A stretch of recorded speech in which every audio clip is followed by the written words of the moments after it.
New tonight, the federal agency charged with keeping you informed and safe on the roads should do better. That's according to a new report by the Government Accountability Office. Now, it all has to do with what senior investigative reporter Lisa Fletcher has been reporting on for years: consumer misconception and over-reliance on high-tech driver assistance features like automatic brakes, blind spot warnings, and autopilot. From helping you stay in your lane to braking and checking your blind spots, cars are being designed to save you from a crash.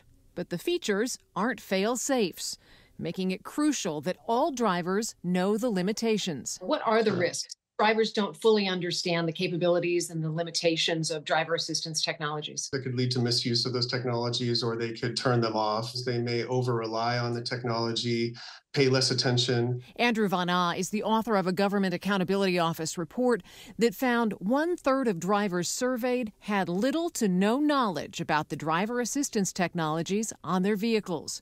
And nearly 80% of drivers didn't know that blind spot warnings do not detect vehicles passing at extremely fast speeds. Then there are the automatic emergency brakes. As we've been reporting for years, the systems don't work well at night, and sometimes not at all, because darkness can limit the function of cameras that are supposed to detect hazards. According to one survey, 1/3 of drivers don't know that those sensors or cameras can be blocked by dirt, ice, or snow. We want to make sure that drivers are continuously paying attention to the road, that they're actively driving, that they're not letting these technologies take over and do things that they are not really designed or meant to do. The GAO went undercover in 10 car dealerships in Virginia and Maryland to see what buyers were being told, and found some salespeople giving buyers false confidence in the safety systems. During one visit, a salesperson told an undercover buyer the system would basically drive itself unless the road was covered in snow. So they're trying to sell a car, right? So it makes perfect sense. But when we asked a little bit further about some of the limitations, some dealerships, were a little bit better about talking about some of those limitations, that you shouldn't drive it in these conditions, and others really kind of glossed over the limitations quite a bit.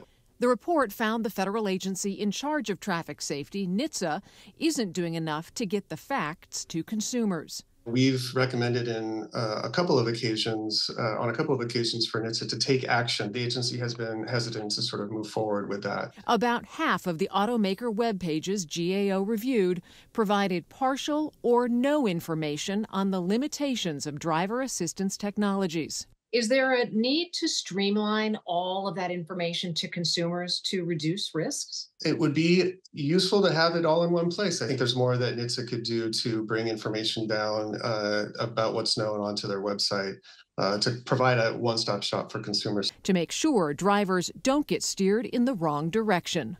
Lisa Fletcher, 7 News.